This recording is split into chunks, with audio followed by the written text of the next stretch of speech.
మీరే లెక్కేసుకోండి. మీరు చెప్పిన వాగ్దానం ప్రకారమే మీరు ఇచ్చిన వాటికే 6కి 1లో సగం చేశారు అంటే 10% మార్కులు వచ్చినట్ట. మీరు 100% మార్కులు వేసుకుంటే చెప్తారా? రైతులు మోసం చేశారు, మహిళలు మోసం చేశారు, నిరుద్యోగులు మోసం చేశారు, యువతలను మోసం చేశారు, విద్యార్థులు మోసం చేశారు. ఎవరిని మోసం చేయలేదు? మీరు ఎవరిని మోసం చేయలేదు. వ్యాపారస్తులు మోసం చేశారు. సో అందుకని ప్రతి ఒక్కరిని మోసం చేశారు మీరు. కాదండి నారాయణమూర్తి గారు మోసం చేశారు. నారాయణమూర్తి గారు కాదు 50 ఏళ్ళు వస్తే మీరేమో పెన్షన్ ఇస్తాను. సరే సరే వినండి నారాయణమూర్తి గారు మోసం చేయలేదు మీరు. ఓకే నారాయణమూర్తి గారు ఇంకేంటి వినండి వినండి యుద్ధానికి సిద్ధమైనట్టేనా ఇంక ఈ రోజు నుంచి? అరే వినండి చేయండి పెట్టుకొని చూసుకోండి. లేదు క్లాసులు తీసుకోండి. సరే లోకేష్ గారు తీసుకుంటారా, పవన్ కళ్యాణ్ గారు తీసుకుంటారా, లేదు చంద్రబాబు నాయుడు తీసుకుంటారా, లేదు ముగ్గురు గారు కలిపి తీసుకుంటారా? క్లాసులు తీసుకుని రండి.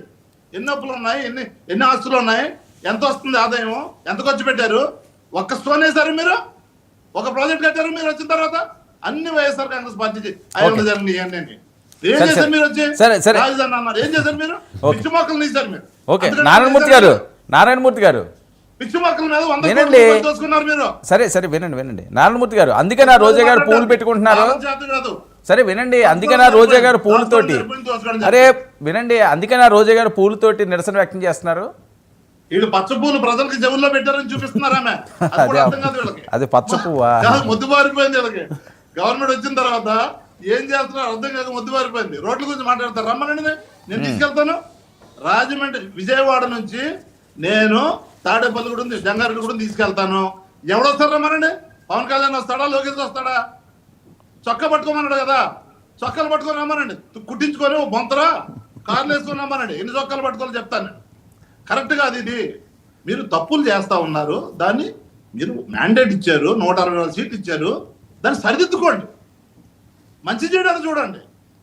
35,000 మంది పోయారు, అందరూ పారిపోయారు, లేదంటే ఎక్కడికో కిడ్నాప్ అయిపోయారు, పంపించేశారు, వాలంటీర్లే చేశారు ఇవన్నీ అని చెప్పుకొచ్చారు కదా మీరు. ఏమైంది అది? ఎంతమంది తీసుకొచ్చారు? పార్లమెంట్ ఏమని చెప్పారు సెంట్రల్ హోమ్ మినిస్టర్? మీకు తెలుసా? అవగాహన ఉందా దాని మీద? ఇష్టం వచ్చినట్టు అబద్ధాలు చెప్పేసి ప్రజలు మోసం చేసి రెచ్చగొట్టి అదైపోయింది ఇదైపోయింది అని చెప్పి. నారాయణమూర్తి గారు ఓకే. సురేంద్ర నాయుడు గారు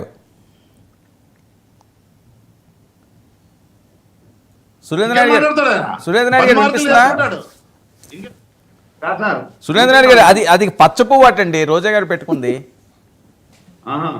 అదే ఇప్పుడు వాళ్ళకు ఏది చూసినా పచ్చని చూస్తే భయపడిపోతారు, కానీ ఆమె చెవులో పెట్టుకునే దానికి మాత్రం పచ్చ పువ్వే కావాల్సి వచ్చింది. అంటే దాని అర్థం ఏంటంటే పచ్చ అంటే ఆమెకి ఇష్టం. ఎందుకంటే మేము నాటిన మొక్క కదా, ఆ మొక్కను మేమే నాటింది. మేము నాటి నీళ్లు పోసి డెవలప్ చేస్తే ఆడికి వచ్చింది ఆ మొక్క. ఆ మొక్క ఇంకొక దగ్గరికి పోయి గంజాయి మొక్క అయిపోయింది. అందుకని నగిరి నుండి సాగనంపేశారు. మళ్ళా తిరిగి పచ్చ పూలు పెట్టుకొని ఏదో ఒకటి ఆకర్షించాలనే ప్రయత్నం అయితే చేస్తా ఉంది. ఎంత ప్రయత్నం చేసినా ఆ మొక్క గంజాయి మొక్క అయిపోయింది కాబట్టి ఆ మొక్కను పక్కన పెడేశారు. ఇకపోతే ఇందాక మా నారాయణమూర్తి గారు చాలా గొప్పగా మాట్లాడుతున్నారు, ఏమేం చేశారు ఏమేమి వినే ఓపుకుంటే మేము 12 నెలల్లో మేమేం చేసామో చెప్తా. మేము వచ్చిన వెంటనే వీళ్ళు రాజధానిలో వీళ్ళు నాశనం చేసినటువంటి బిల్డింగ్లన్నింటినీ కూడా మళ్ళా పునఃప్రారంభించి శరవేగంగా రాజధాని అమరావతిని కంప్లీట్ చేస్తున్నాం. అదే విధంగా కంపలు కొట్టిండ్రు అదేనా కాదండి. 39 కోట్లు పెట్టి కంపలు కొట్టి 39 కోట్లు పెట్టి కంపలు కొట్టారు, నీళ్ళు తోడుతుండ్రు, ఏడు తట్టమట్టి వేసారు. వర్మ గారు వాళ్ళు మాట్లాడినప్పుడు నేను మాట్లాడండి మీరు మాట్లాడండి. ఇప్పుడు రాజధానిని సర్వనాశనం చేశారు వీళ్ళు. అదే రాజధానిని ఈ రోజు మేము శరవేగంగా కంప్లీట్ చేసి రాజధాని అమరావతిని గజెట్ తెచ్చారా? రాజధాని అమరావతిని గజెట్ తెచ్చారా? పోలవరాన్ని నాశనం చేశారు. పోలవరాన్ని మేము శరవేగం డయాఫ్రమ్ వాళ్ళు ఎవరండి పాడు చేసింది? కట్టింది ఎవరు, తగలబెట్టింది ఎవరు? మీ ప్రభుత్వం.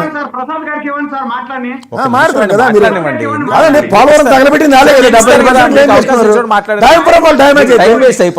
ఇప్పటికి ఏం చేయలేదండి. వచ్చి ఛాన్స్ టైం వేస్ట్ అవుతుంది. మాట్లాడుకోమని చెప్పండి. మాట్లాడండి.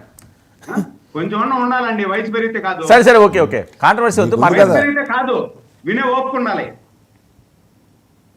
ఇప్పుడు రాజధానిలో పిచ్చి మొక్కలు వీళ్ళు నాటిన పెరిగిపించినటువంటి పిచ్చి మొక్కలు పెరగడానికి 3 కోట్ల రూపాయలైంది. 39 ఏం సార్ లెక్కలు తెలుసుకోండి సార్, 39 కోట్లు ఇచ్చారు దానికి.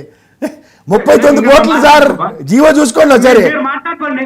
ఏంటి సార్ 3 కోట్లు అంటాడు, 39 కోట్లు జీవో ఉంది, చెప్పండి ఒకసారి. సరే పోనీ ఆయన తెలిసింది ఆయన చెప్పారు, మీ తర్వాత కరెక్షన్ చేద్దరు కానీ వెయిట్ ఇది ఎక్కడ బాధ టైం వేస్ట్. ఓకే మాట్లాడండి.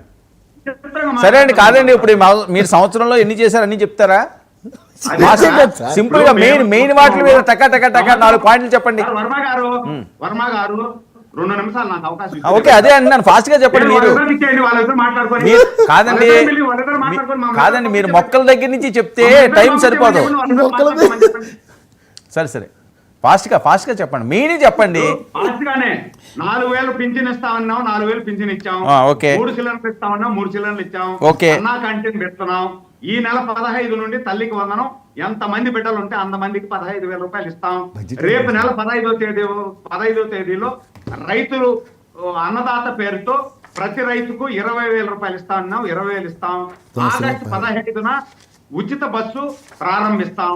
ఇవి మేము చేసాం. 12 సంవత్సరంలో ఏం చేశారంటే 5 నెలల కాలంలో, 5 సంవత్సరాల కాలంలో వీళ్ళు ఏం చెప్పి అధికారంలోకి వచ్చారు? మద్య నిషేధం అని చెప్పారు కదా, మద్య నిషేధం చేశారా? సిపిఎస్ అన్నారు, సిపిఎస్ రద్దు చేశారా? అవ్వాతాతలకు 3,000 పింఛన్ అన్నారు, 3,000 పింఛన్ ఇచ్చారా? ఇదే రాజధానిగా ఉంటుంది, ఇక్కడే మేము ఇల్లు కట్టుకున్నాం. మా జగన్మోహన్ రెడ్డి చంద్రబాబు నాయుడుకి ఇల్లు లేదన్నారు, రాజధాని కట్టారా? 3 రాజధాని పేరుతో 3 మార్క్స్ కూడా ఇవ్వలేనటువంటి దౌర్భాగ్యమైనటువంటి ప్రభుత్వం వీళ్ళది. అదే విధంగా వీళ్ళు నోరు ఇంత తీసుకొని అంబటి రాంబాబు ఇలాంటి వాళ్ళందరూ కూడా అసెంబ్లీలో మేము ఎప్పుడండి అవుతుందా కాదండి, పర్సంటేజ్ కాదండి, కంప్లీట్ చేస్తాం చూడండి, మీరు చేయలేమండి, మేము చేస్తాం చూడండి అని చెప్పేసి పోలవరాన్ని కంప్లీట్ చేస్తామన్నారు. 1% అన్న కంప్లీట్ చేశారా? వీళ్ళు చేసినటువంటి గుంతలు పూడ్చేదానికే మాకు 1,000 కోట్ల రూపాయలు అయ్యింది. వీళ్ళు మాట్లాడతారు సిగ్గు శరం లేకుండా. ఏదన్నా మాట్లాడేటప్పుడు ఒక పద్ధతి ప్రకారం ఉండాలా, పద్ధతి ఉండాలా, చేసిందన్న ఒప్పుకోగలగాల, అది లేదు. కాబట్టి అందుకనే ఈ రోజు రాష్ట్ర వ్యాప్తంగా పండగ వాతావరణంలో ప్రజలందరూ కూడా పండగ చేసుకుంటారు. ఈ రాక్షస ప్రభుత్వం పోయింది, ఈ రాక్షస ప్రభుత్వం ఈ రాష్ట్రాన్ని వదిలిపెట్టి వెళ్ళింది అని చెప్పి పండగ వాతావరణంలో ప్రజలు. కీర్తన గారు అసలు ఏమీ కూడా ఈ సంవత్సరంలోనే చేసే పరిస్థితి లేదు, అన్ని అబద్ధాలు చెప్పి పాలన సాగిస్తున్నారన్నది వీళ్ళు వెర్షనం. నాకు అర్థం కాదు.